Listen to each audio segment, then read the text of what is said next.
Congratulations for taking ownership of your financial plan by tuning into the Federal Employee Financial Planning Podcast, hosted by Mason & Associates, financial advisors with over 3 decades of experience serving you. You will rest easy once your plan is done. You will see clearly just how you have won.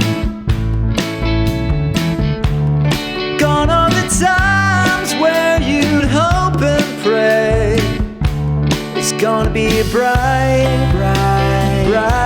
sunshiny day. Welcome to the Federal Employee Financial Planning Podcast, hosted by Michael Mason, Certified Financial Planner, John Mason, Certified Financial Planner, Tommy Blackburn, also Certified Financial Planner and CPA. Mason & Associates have over 3 decades of experience helping federal employees with their financial plans. This episode, recording November 15th, episode 28, Tax Planning and Charitable Giving. Guys, it's November 15th. It's been kind of special over the last 3 or 4 days. Grandson Carter's birthday on Friday the 11th. Veterans Day, I served right at 6 years. John, your birthday today. So pretty special week here at Mason & Associates.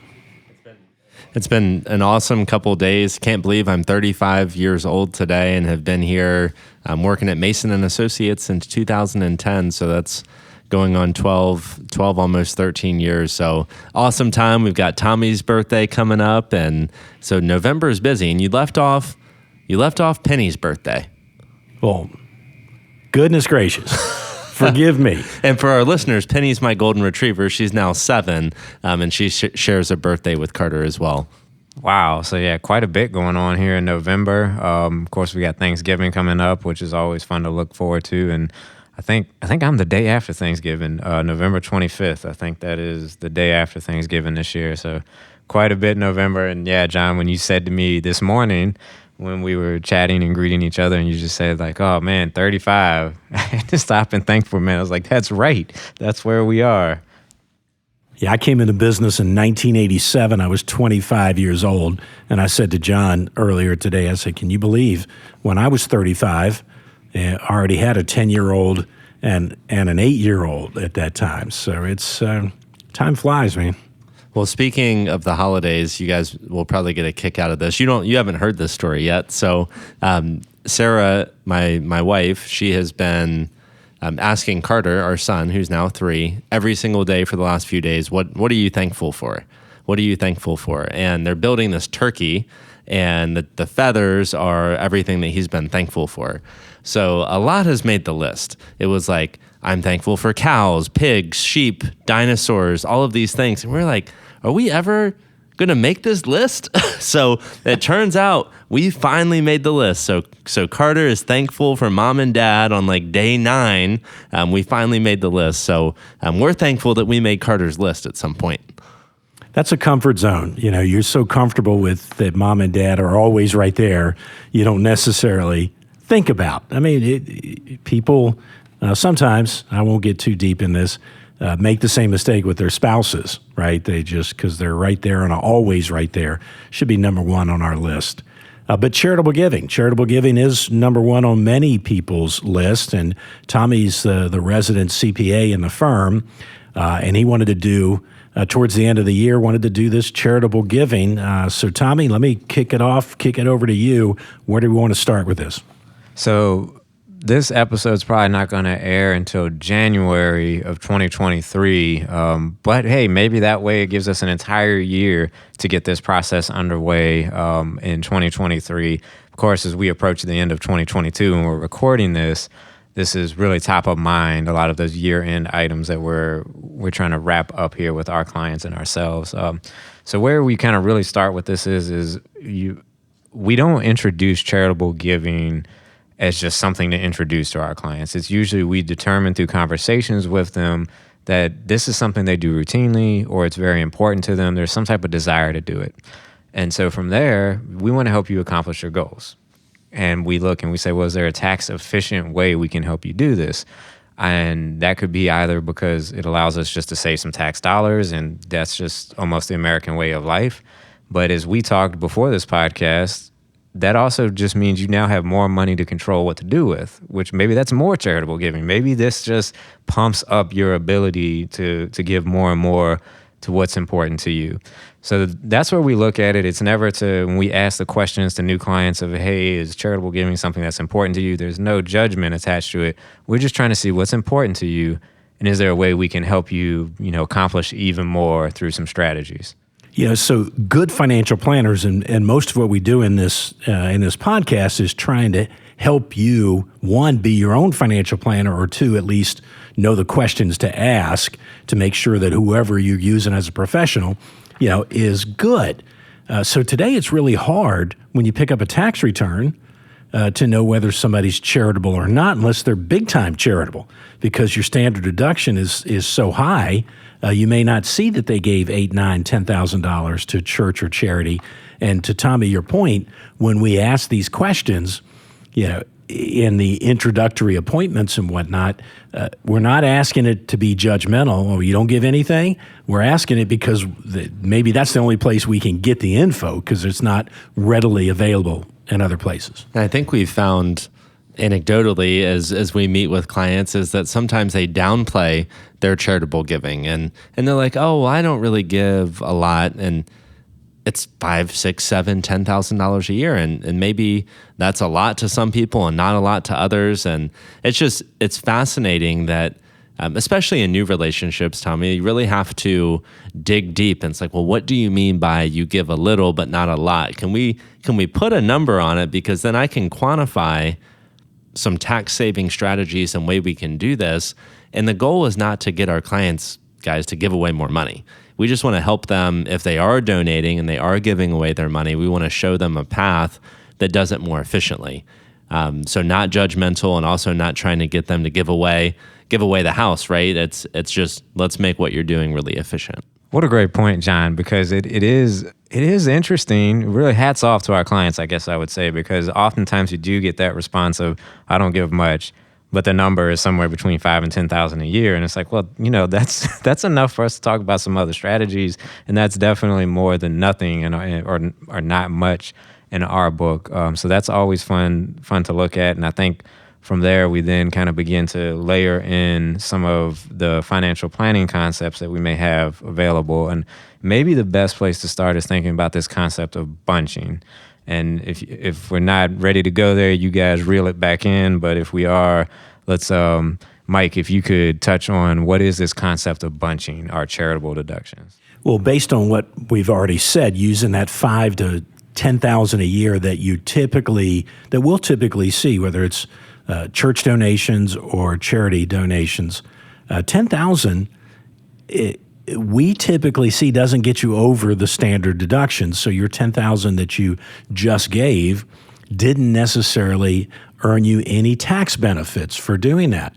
What if there's enough money in various places that you can give 4 or 5 years of $10,000?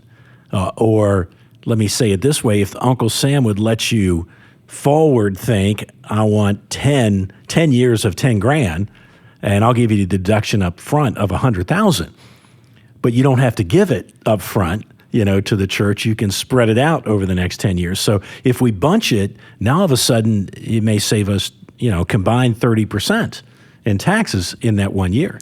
And the reason bunching, Mike, is so important is because under this new tax law that we have, it's not new anymore, President Trump's tax law, it limited state and local tax deduction to $10,000 a year, married filing jointly. So you've got that $10,000 cap. Most of our clients, we don't see any medical expenses. Other miscellaneous deductions have been eliminated entirely or phased out. Then mortgage interest has come down. So many of our clients refied at 2%, 3%, and 4%. So mortgage interest is a non-factor. So it's not uncommon for us to see folks that are giving $10,000 a year to charity and not itemizing. So now all of a sudden that $10,000 just got you to the point where you're at the standard deduction. I think a good story here too, because you said something that was perfect, was you said that $10,000 gift didn't give you any tax benefit. And I thought you said that so elegantly, because I have a client who I mentioned we were doing tax planning. Tommy was here. He really got us kicked off on this even more. And I said, you're giving $10,000 to charity and it's doing nothing for you.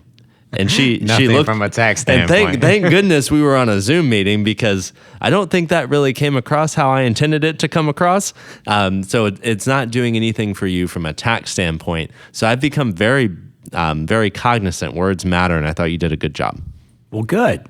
And I used a big number, 100,000, but let's say it was you just were able to give 5 years of 10,000 in 1 year. And Tommy, how do we give 5 years in 1 year, but not really give it to the church and still get the tax deduction? So now we're going to layer in that concept of a donor-advised fund, I believe is where we're going with that one. And so a donor-advised fund, you can get these through various charitable organizations. One we use frequently is Vanguard Charitable. Essentially, I think, and you guys help me here, a good way to explain a donor-advised fund is I think of it, it's almost like your own foundation. You put this money over there, similar to how it would happen in a foundation, and it's a completed gift. There's no take-backs. The money's not coming back to you. So that's where, to Mike, your example of we could give 5 years if we had the cash or some other asset up front. We could say, we know we're going to do this over 5 years. Let's do it now so we can get well over the standard deduction and really get that tax benefit in this 1 year. Goes in there, but it doesn't go directly to a charity from there. It just sits, it can be invested. There's a lot that can happen inside of that donor advised fund, but then you as the advisor to that fund, that donor advised fund, you get to say every year, send $5,000, $10,000 to that charity that I care about, that church that I care about, whatever it is that's important to you. So you get to continue that level giving, but you got 5 years of a deduction up front. It was really just a paper move. The only other caveat there is, as we said earlier, it is a completed gift. Once it goes in, it's not coming back to you. But we'll make the assumption that the first 10,000 didn't get you over the hump, but that other 40 did, right? So you could spend 5 years giving 10,000 a year and get no tax benefit, or this year give the extra 40, make it 50 to the donor advised fund. Let's say that saves you 12,000 in taxes, 40 times 30%. Well, John, back to your client who kind of looked at you sideways when you said you get no benefit. Her charity is very important to her. Maybe she's thinking, I don't care whether I get a benefit or not. I don't care whether I get that 12 grand. Well, again, we would reposition to her that says, okay, do it my way still and give the charity that other 12 grand. So somebody's going to win. Do you want Uncle Sam keeping the 12, or do you want the charity keeping the 12? Or are you keeping that extra 12? Well, we just want to be as efficient as we can, I think, is what it comes down to. And although we didn't do the donor advised fund that first year, we talked about it again the second year when I got a little bit better in my presentation skills. And we were able to do a very nice donor advised fund. But there's a lot of emotions that go into charitable giving, and there's a lot of barriers that you have to overcome. And it could be something as simple as, I really like putting money in the offering plate every Sunday, or I really like doing it this way. And then having to pivot that way of thinking, we have to be sensitive to that as advisors, because we just have to. Like, there are some things that even though it's plan A, we have to be okay that not every client always wants to go with plan A. And Tommy, you mentioned so much of the flexibility that is in these donor advised funds, whether it's Vanguard, Fidelity, and other custodians.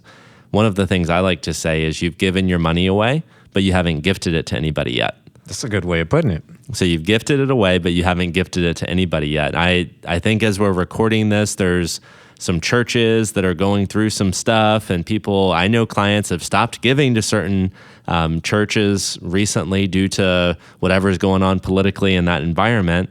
Well, in a donor advised fund, you can just go in and change where your automatic tithe is going, because you haven't given 40 or 50K to church ABC, where we can pivot. So I love saying it that way. That's a really good way of putting it. And that's what's so awesome about it, is you still have so much flexibility. You still have some control here.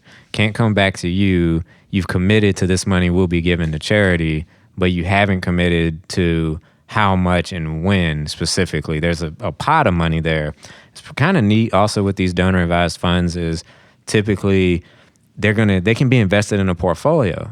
So we can either have it sit in cash in that donor advised fund, and maybe that makes sense if it's going to go right back out in a couple of years, or we could even have it invested in a portfolio so it can grow. And some people who are very charitably inclined, they really get excited about this concept where it's almost like it becomes a legacy giving account, and they want to get that account as big as possible because they want to see interest coming off of it that can then support more charitable giving down the road. So this could even become an investment vehicle specifically to further that charitable cause. It just brings me back, Mike, to your point of, it's not necessarily just to save you as much taxes, but it's to give you as much control as possible so that you get to choose where these dollars go in the future. And it's just so exciting and just gratifying, I think, for us when we help clients do this. It's just to empower them and just see how excited they get to take more control and do even more than they thought they could with their charitable intentions. When I think about bunching, I always default to the biggest bang for the buck, the donor advised fund. But bunching could be as simple as, again, it's November, and let's say I've given my $10,000 this year to my church already, but I've got cash flow solid, and I think, okay, well, how about I give 2023's $10,000 in December of this year, instead of yet going another year and not getting. So you don't always have to have $50,000 to put in a donor advised fund, but if you have that extra 10 that you can give this year, well, that's going to be fully above, that itemized deduction. And this probably is a little off topic, and in the scenario, not that likely, but it's the end of the year. Maybe you can squeeze in one more medical procedure that now you can bunch your medical deductions all into a single year, layer that in with your donor advised fund, and you have even more. So the concept of bunching things together, whether it's medical, whether it's all of these things, is really helpful. Whether it's how you meet with your clients, how we do our strategic planning meetings, we bunch those in the spring. So this bunching concept, now that I think about it, presents itself in many aspects of life. And I know some concerns, guys, have been on these donor advised funds. Like, I don't know, guys, like Mason and Associates, this is really good advice. I like the tax impact. I like the idea of a donor advised fund. But what if something changes in my life and I don't want to give so fast? Or what's the speed limit on these donor advised funds? And is there a minimum amount that you have to send out every year? John, and correct me if either of you know for sure, but I don't believe there is any minimum that has to go. I believe they encourage you to try to do at least like $500 a year, but I've never seen them, because I've seen some donor advised funds don't do anything in a given year, and I think that's absolutely fine. I don't think there were any repercussions to it. So I think you can take your time. You don't have to do anything in any year. And like Vanguard, I think, what is it, a $250 minimum? I mean, just administratively, if they're going to send a check out, needs to be for at least $250. You read my mind. So maybe quick, off the cuff, maybe quick lightning round on pros and cons of donor advised funds, if we can think of any that we haven't said. And Tommy, you just took one, and I'll hit it again. Vanguard Charitable, minimum $250 per, I think they call it a grant. And that could change somebody's pattern of giving. If they're giving $50 a week to charity, and now all of a sudden the minimum grant is $250, they need to change their cadence to gifting every 5 weeks instead of gifting weekly. So that's a potential negative that is not really that big a negative. It just needs to be talked about. Yeah, just manage it. So a positive on the donor advised funds, I find myself, searching for receipts and when did I give this, when did I give that, and it's a donor advised fund. It's done. One time, boom, it's in there. You write it off, and then you systematically send it out, so you're not having to keep receipts. Yeah, you read my mind. I think from a tracking standpoint, it seems like it makes life easier, and you can name these funds what you want to make it vary. You can either keep it anonymous, or you could say, this is the Mason and Associates giving account, so that every charity that gets a check from our donor advised fund knows it came from Mason and Associates. I'm just trying to use a name that doesn't put anybody's information out there. But so that to me would be another positive here. You can have it so it's clearly identifiable, or if you're a humble person that doesn't want it tracked back to you, you could keep it some type of name that nobody knows where it's coming from. Yeah, and as we think about this now, the pros get much bigger as we dive deeper into this. So as you put a donor advised fund on steroids, it's not just about the cash in the bank that you may donate to the donor advised fund. Let's talk about donor advised fund on steroids where we're donating something other than cash. And this is where it starts to get real fun, I think, for us from a planning standpoint. And so what I think, Mike, is the path we want to go down here is what we call appreciated securities. These are capital type assets like stock and bonds, typically mutual funds, your market investments. But it could be other assets. It could be land. It could be a house of some sort. So just capital assets. We'll stick with appreciated securities, stocks, bonds. John, did you want to walk us through? I'm happy to keep rolling with it, but do you want to give us a little background on how that works? The cool thing when you donate, let's just say Ford stock, and let's say you bought Ford stock at $1 and now it's worth $10. We have the ability that we can either sell Ford stock and realize that capital gain, $9 capital gain per share, and then donate the after-tax portion to charity. Or we actually have the ability, guys, and I know you know this, but we have the ability where we can transfer that share of Ford stock directly to a charitable entity. And as long as it's a long-term capital gain, we can transfer that security in kind. We do not have to realize the capital gain of $9, and we pick up the $10 per share tax deduction. So we get the fair market value tax deduction, and we get to avoid the $9 capital gain per share. It is by far one of the most efficient ways to rebalance your portfolio if you're overweight a certain position. It's to get in line with your risk profile, to get rid of legacy positions that maybe you lost the cost basis and we don't know where to find it or how to reconstruct it. So by far one of the best ways we can offload some of those securities. Wow, you just had a lot of great information there. We might have to spend a little bit of time touching on some more of those points, going a little deeper on them, but that was awesome. So I think you start off, this is a double tax whammy, really, because we got to avoid the income. We never got taxed on it, so that saved us 15% at least long-term capital gains rate and whatever our state income tax rate is. So we avoided that altogether. And we got the fair market value, whatever it was trading at that day, as a deduction. So that's a double tax play. That's pretty awesome. You mentioned, John, I think maybe we should touch on just like, hey, it's a great way to get rid of concentrated positions, potentially to reduce our risk. I don't know. You want to spend some time talking about that a little more? Well, let me add this piece to it. Many folks say, well, the reason the millionaires are the millionaires and the billionaires is because they know all these loopholes. Well, you don't think Bill Gates, is one of the most charitable, because of a special loophole?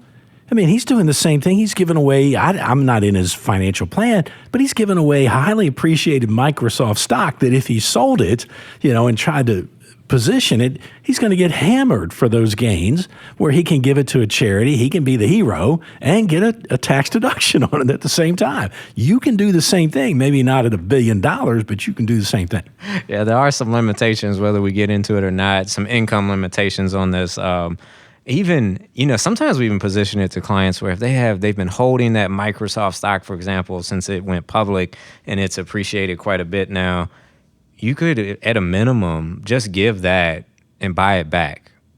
So if you were going to take cash and give it to a charity, but instead we've convinced you, let's use this Microsoft stock so we avoid, let's call it $100 a share in gain. Let's just make big numbers here. $100,000 of income we avoided, picked up a deduction.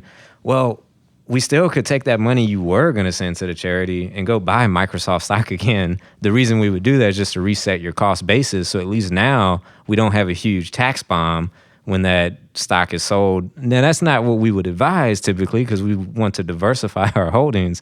But this is just some of the ways you can think about things and looking to make things more efficient. Well, we have clients, although we work a lot with federal employees, we have clients who are non-federal or spouses who are non-federal, and they may have restricted stock that vests that can generate a concentrated position. They may have legacy assets they inherited that could be a concentrated position. Maybe they bought Facebook or some of these other tech companies when they IPO'd. And when you have single stocks this year, remember it's 2022, November 15th. We've seen some crazy stuff this year in single stock risk. We've seen Target go down. We've seen Facebook lose 70 to 80% of its value. Caveat, I don't know exactly what those are, but I just know we've seen big drops. Tesla, Microsoft, Dominion We Resources. got to talk about Dominion because that's a local one here. Yeah, I mean, we've seen single stock risk really hammer clients, not really our clients because we don't have a lot of that, but hammer consumers this year. Well, what's the advantage of getting rid of single stock risk? Well, we can share stories where we help clients, guys, donate securities that were $100 a share after they vested, that if we had waited 6 months to donate those shares to charity, they'd be down to $50. So we picked up that fair market value deduction at $100 per share, got rid of that risky position, enabled us to get the fair market deduction. It's been a good in the rearview mirror, hindsight 2020. We did the right thing with a lot of these, and it was a great move for our clients. And it has to, they have to be charitable for these things to usually make sense. So the charitable desire is what's driving it. The tax benefits are great. They're usually not more than 100%, right? So you are being charitable. You're not going to come out of this financially better.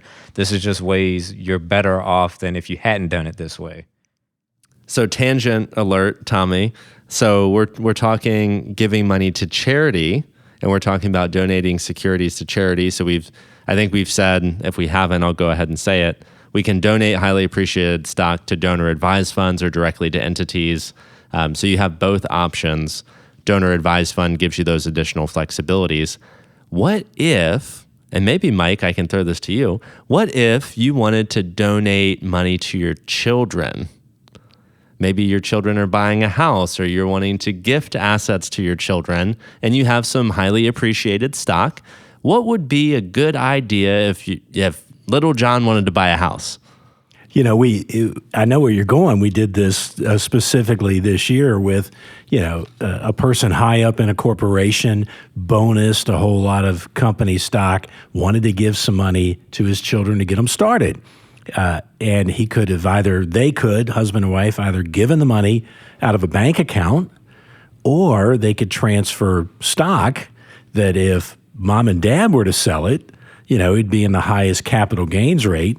But if the children sold it, maybe it was low or no capital gain rate. So give them the stock, let them sell it, and let them realize the capital gain at their rate. And that one worked out, man. We have a lot of great hero stories, but this has got to be another one of them where that stock, the market has been unkind this year, particularly to that company. It's probably down 40% this year, but we were able to get in front of that and do it. Not that we knew it was going to happen, but we just saw an opportunity.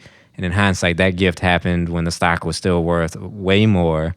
The children were taxed favorably. And we also, even with that same couple you're talking about, Mike, I think we're talking about, we did that donor advised fund. So we also unloaded more stock for their charitable intentions into that. And it just worked out so well, allowed us to diversify or concentrate it. They had a lot of their money tied up in that company stock just because the company rewarded him that way.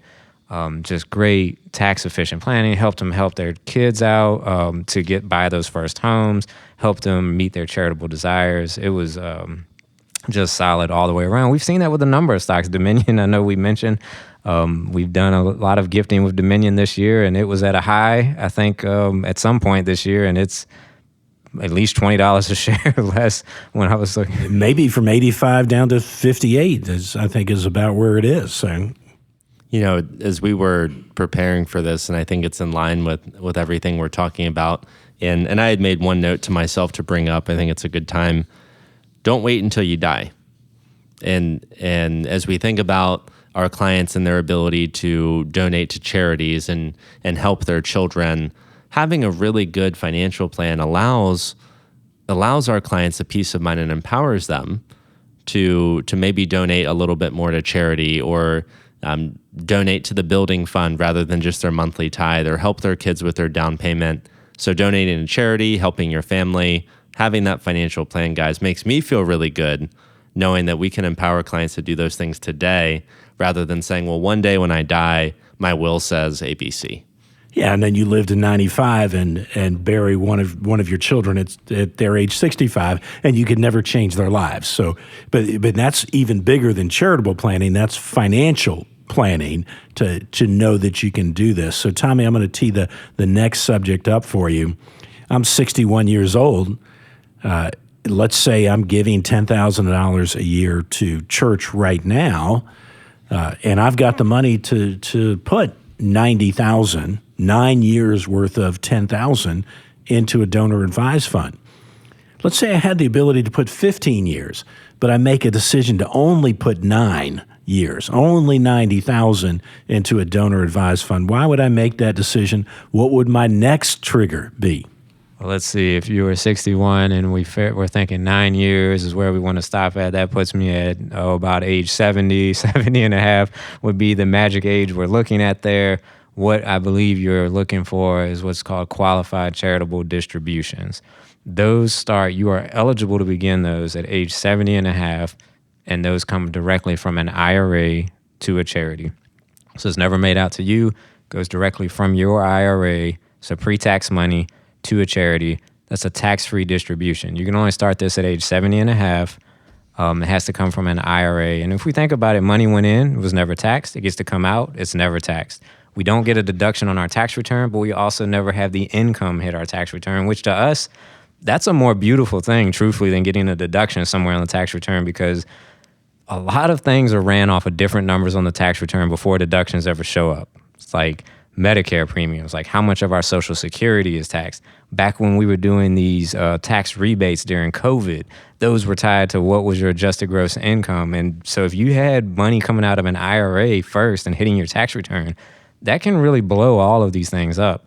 Whereas it never hitting the tax return, that's the best answer. That's effectively a tax-free distribution. And oh, by the way, once you hit your required minimum distribution age, which today for most people starting is age 72, this satisfies that too. So this counts against that number of what you're required to take, even though it goes directly to charity. Yeah, guys, I think this is the most under-talked about tax benefit.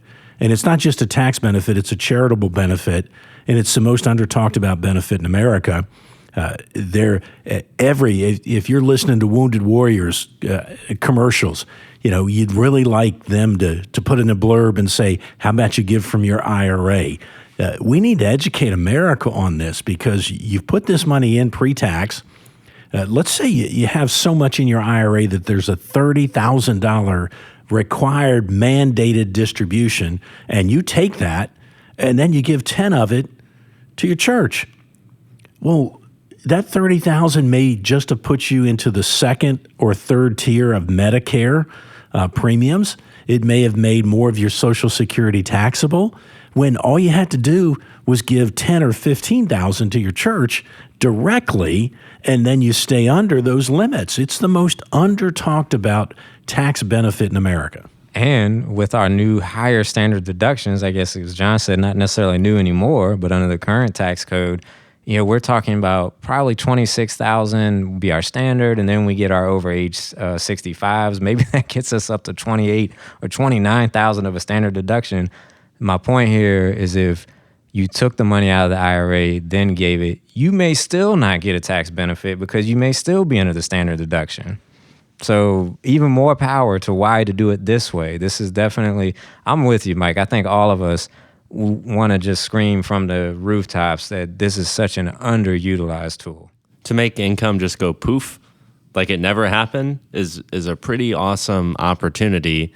And we can't talk about it right now on this podcast, but as you guys know, when we do our tax planning, it's not uncommon for us to see tax torpedoes where additional dollars of income are taxed at over 50% for people that are not in a 50% tax bracket because one doesn't exist, right? So when you talk about net investment income tax and Social Security taxation, you start throwing in all these nasties.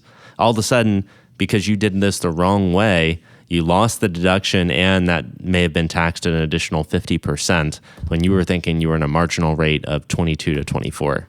And this thing is so frustrating to me because I would guess, and I'm going to use 70% as a number, and I'm going to be close, 70% of Americans probably have their taxes prepared for them, and their tax preparers are not having these conversations. So what John just said, if your parents, your friends, your siblings are not federal employees and they don't have state and federal pensions and they're living off of Social Security and what they have invested, if you don't tell them to listen to this podcast, because this is the area that you can get into a 40 or 50% tax bracket because you gave the wrong way, because all your income is Social Security. And guys, I was thinking about this the other night.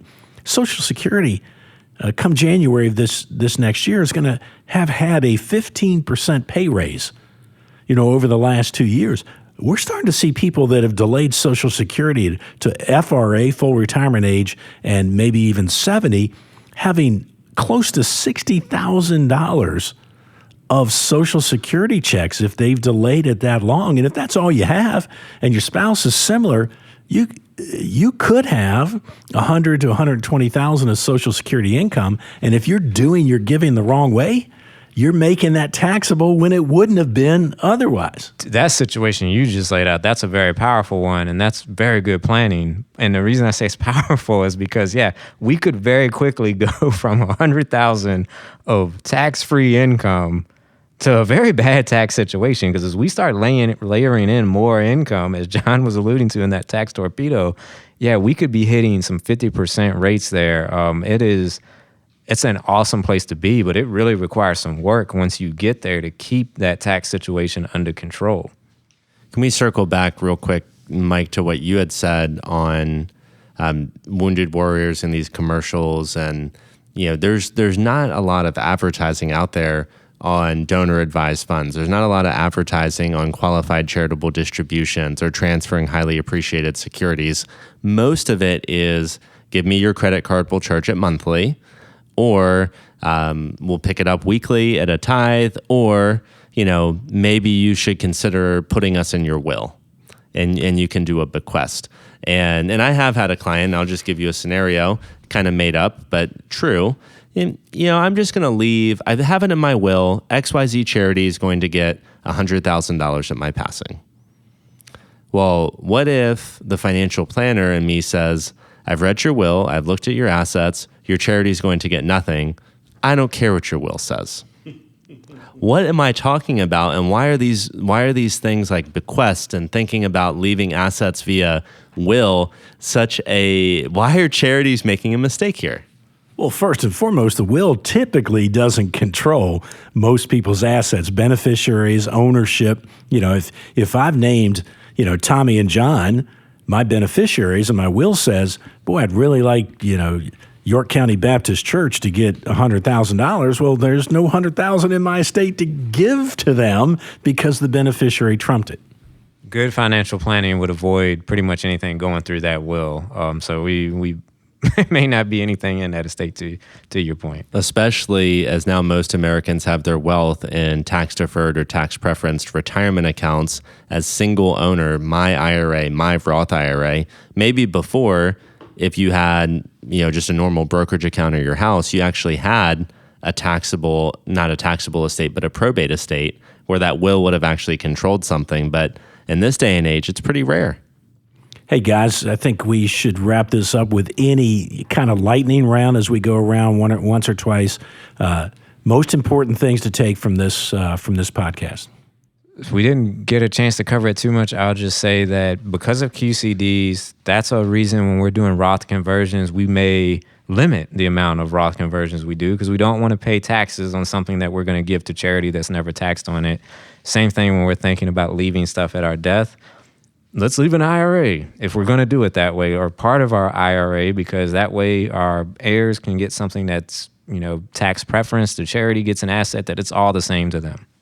Yeah, I would say don't think, and John said it earlier, don't think that $5,000 a year is a small number, $5,000, $7,000, $8,000 a year. If you're committed to giving that and you're always going to give it, you should have a financial planner that helps you structure that the best way.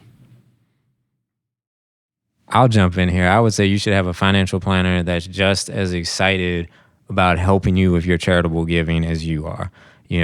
We help our clients all the time, and it may not be that cause is necessarily near and dear to my heart that's important to you, but it's just so empowering for us to see clients empowered to do this a better way. And as I make my last statement, John, you'll shut it down to your example. If somebody says in their will, I want to give my charity $100,000, and their financial plan can really support that, then we should have the guts to ask that person, why wouldn't you give them $100,000 today so that they could thank you appropriately, and we can increase the net value of your estate that the other people will inherit because we're going to use some of these tax strategies. I hope our audience just understands and realizes after 28 episodes that this is what financial planning is. It's tying together federal employee benefits, retirement planning, Social Security, Medicare, tax planning, charitable giving, helping your children, empowering you to live your best life. In our experience, guys, not a lot of firms do it the way we do. And we can speculate why that is. It's a lot of work. This activity of helping clients open donor-advised funds, pushing out highly appreciated securities, layering in Roth conversions to offset the deduction, having these conversations, it's much easier just to invest somebody's money than it is to have these conversations, but it's a lot less rewarding.